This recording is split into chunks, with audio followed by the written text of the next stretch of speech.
Ini sudah tiba di loketnya. Loket kebun buah dan puncaknya itu satu di sini. Tiketnya 5.000 per orang, mobil juga parkir 5.000. Pas lagi sering itu kan. Pas lagi bagus itu kan. Aduh, di atas awan, masya Allah, masya Allah, masya Allah, lihat awan, lihat. Mana ontik banget juga ya. Ya Allah, lihat.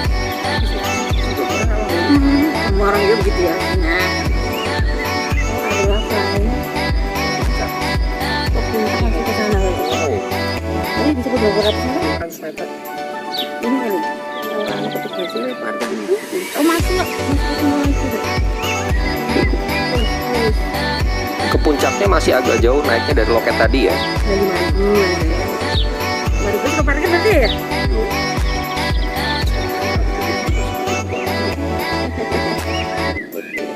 Ini lagi on click guys. Kelihatan gigi. Ini misalnya rame nak ya harus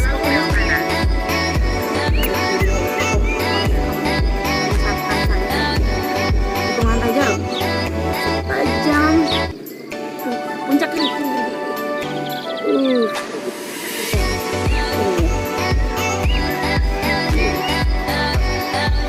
Ini sudah sampai di parkiran atas.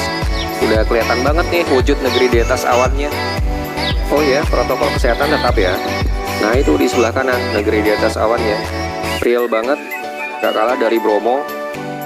Ada awan tumpah ke sebelah kanan itu loh yang kami suka banget. Di Bromo juga gitu sih, ada awan yang tumpahnya gitu dari kungkungan perbukitannya. Kelihatan ya di video ini awan tumpahnya ke sebelah kanan itu. Ini kami coba zoom. Walaupun tetap beda antara mata manusia dengan kamera ya. Kalau lihat langsung pakai mata itu betul-betul jauh banget ininya. Bagusnya itu jauh banget daripada hanya sekedar di kamera. Megapikselnya optik ciptaan Allah ini memang luar biasa lah. Dari parkiran itu kita masih jalan sedikit agak ke arah bawah nanti. Sepanjang jalan sudah banyak spot-spot foto seperti di sebelah kanan ini ya. Kalau di kiri ini angkringan, nanti ini pemadam kelaparan juga ini. Landmark kebun buah bangunan warna kuningnya oke juga. Oh ya, by the way waktu itu kami ke sana weekday ya. Itu mengapa nggak terlalu banyak pengunjung saat itu? Ini masih pagi, sekitar jam 6:30 pagi mungkin ya. Kalau weekend memang ini sangat ramai. Perlu jadi perhatian ekstra juga di perjalanannya nanti saat misalnya kita kesininya weekend atau hari libur. Pasti di jalannya juga lebih padat. Kalau kami tadi kan sangat sepi sekali. By the way, jam operasional puncak kebun buah bangunan ini cukup unik. Periode 1 jam 5 pagi sampai jam 10 pagi. Buka lagi jam 2 sore nanti sampai jam 6 sore. Menurut data ketinggian daerah ini tuh sekitar 200 meter dari permukaan laut. Tidak terlalu tinggi tapi cukup untuk mengurung sebagian awan. Ini mungkin sebenarnya kabut ya, kabut rendah gitu di perbukitan di sekitarnya.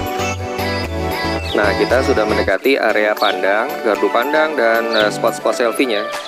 Sepertinya pengelola sudah bekerja cukup keras nih, menyiapkan areanya menjadi cukup oke. Banyak pilihan spot juga. Pagar pembatas untuk safety pengunjung juga kami lihat sudah memadai lah. Tapi tetap saja ya pengunjung, ya kita sebagai pengunjung juga harus hati-hati. Karena bagaimanapun ini kan dataran tinggi ya. Sepertinya kami cukup beruntung ketika itu matahari juga sedang cerah dan kabut di bawah sana juga sedang tebal. Cukup perfect timing lah. Ini sih pengamatan kami saja ya, mengapa spot puncak kebun buah Mangunan ini kami lihat belum terlalu banyak berkeliaran di lini masa. Utamanya adalah karena saking banyaknya objek wisata yang saat ini berkembang di kawasan Mangunan Delingo ini. Yang lebih dulu terkenal kan hutan pinus Mangunan ya. Kemudian ada puncak Becici, Songo Langit, dan mungkin belasan spot lain yang kurang lebih sih jualannya sama. Mirip-mirip lah, jadi wisata alam dan view dari ketinggian gitu ya. Jadi terutama pengunjung luar kota seperti dari Jabodetabek memang kita harus memilih. Nggak bisa kita datangin seluruh spot yang ada di kawasan Mangunan Delingo ini dalam 1 atau 2 hari, itu nggak bisa. Jadi biasanya sih yang dari Jabodetabek itu kan lihat di medsos ya. Mana yang sudah terkenal, mana yang viral, itu yang biasanya didatangi.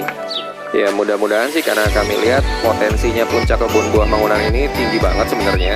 Ini tinggal tunggu waktu aja supaya lebih terkenal di lini masa dan semakin banyak juga pengunjung yang datang ke sini. Dan faktor pro lainnya adalah tiket masuk di kawasan ini relatif masih rendah lah dibandingkan di Bandung atau Jabodetabek gitu ya. Jadi potensi berkembang ke depannya kami lihat sih masih besar banget di sini. Mudah-mudahan bisa begitulah. Ini view lautan kabutnya, also known as negeri di atas awan lah ya. Bagus banget. Kami suka banget di sini.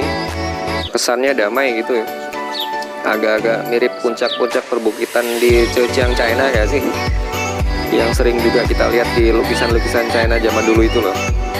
Tapi bedanya kalau di sini puncak-puncak perbukitannya itu lebih mendatar dan lebih melingkar gitu ya. Spektakuler banget. Ini kalau digarap serius bisa jadi wisata kelas dunia. Di Bromo sini tuh.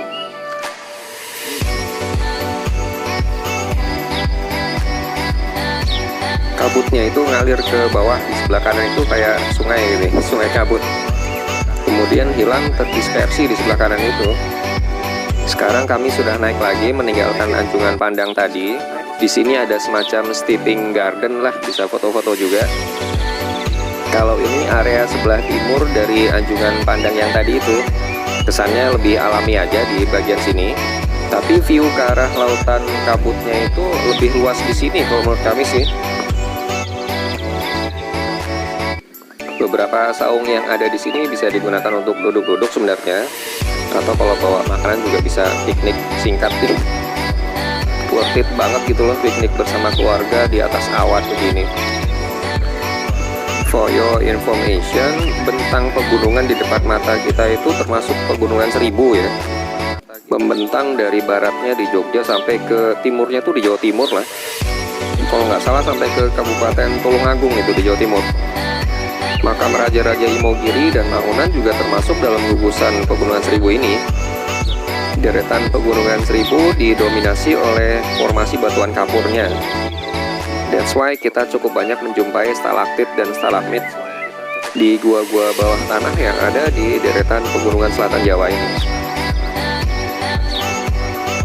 Oh iya, karena puncak kebun buah Mangunan ini sudah buka sejak jam 5 pagi.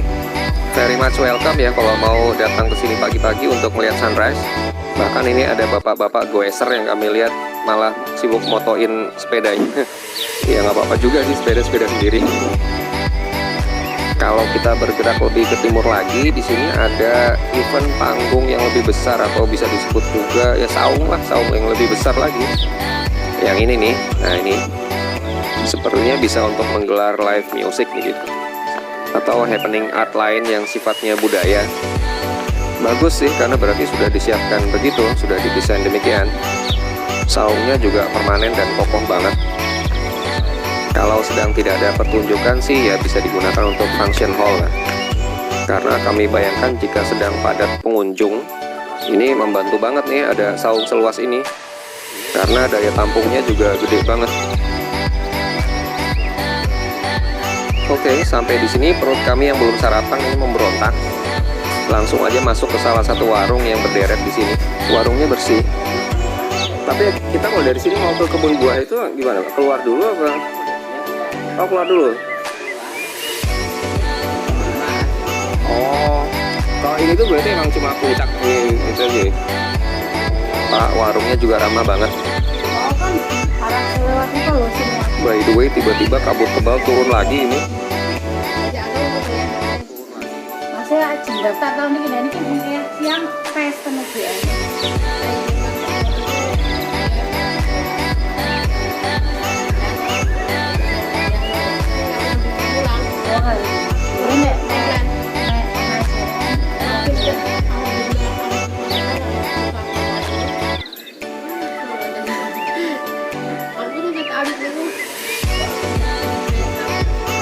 Kalau menurut kami sih warungnya oke banget.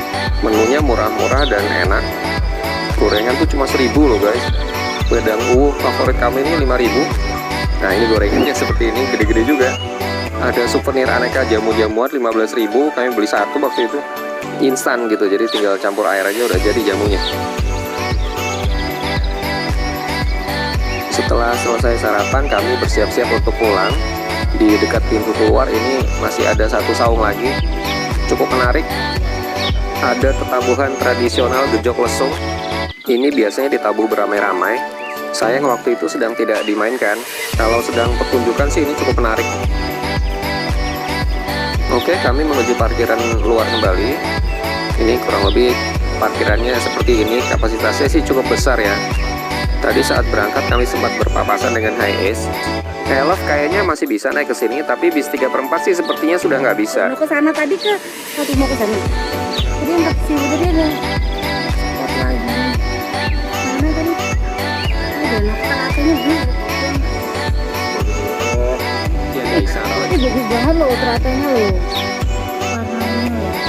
Ini sudah dalam perjalanan pulang lagi ya guys. Jadi seperti tadi kami sebutkan di awal bahwa sebaiknya tidak mengikuti Google Maps mentah-mentah gitu ya.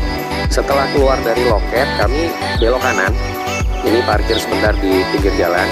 Kalau kita melihat ke kanan itu sebenarnya sama aja, ini seperti di gardu pandang tadi ya. Itu kelihatan lautan kabutnya ya, negeri di atas awannya. Nah yang kami maksud itu ini sebenarnya jalan utamanya. Kalau kita jalan terus ke depan nanti belok patah ke sebelah kiri, itu kita sampai di jalan namanya Jalan Sukorame. Jadi kalau kita berkendara dari arah Jogja, kan kita akan lewat Jalan Imogiri Delingo ya. Belok kanannya itu di Jalan Sukorame ini saja. Screenshot Google Map-nya di pertigaan yang kami sarankan itu yang ini ya, tampak di sini. Ada semacam tugu pertigaan Mangunan gitu. Dari pertigaan itu kita maju sekitar 50 meter, baru kemudian belok kanan di perempatan ke Jalan Sukorame tadi. Nah ini belokan tajam ke kiri yang tadi kami sebutkan.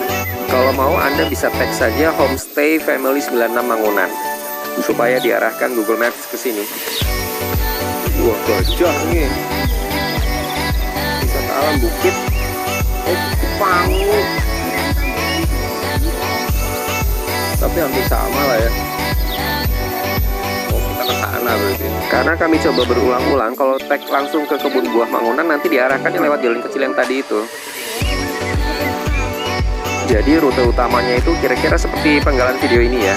Jadi kalau dari Mangunan itu ada satu spot lagi yang dekat namanya Jurang Tambelan. Itu kalau kita belok kanan nih.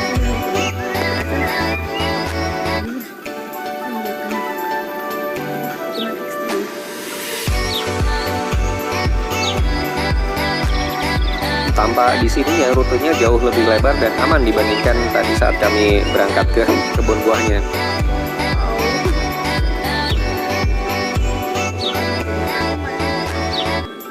Demikian guys, kurang lebih rute perjalanan dan things to do di puncak kebun buah Mangunan. Mudah-mudahan bisa memberi gambaran ya. Bye for now.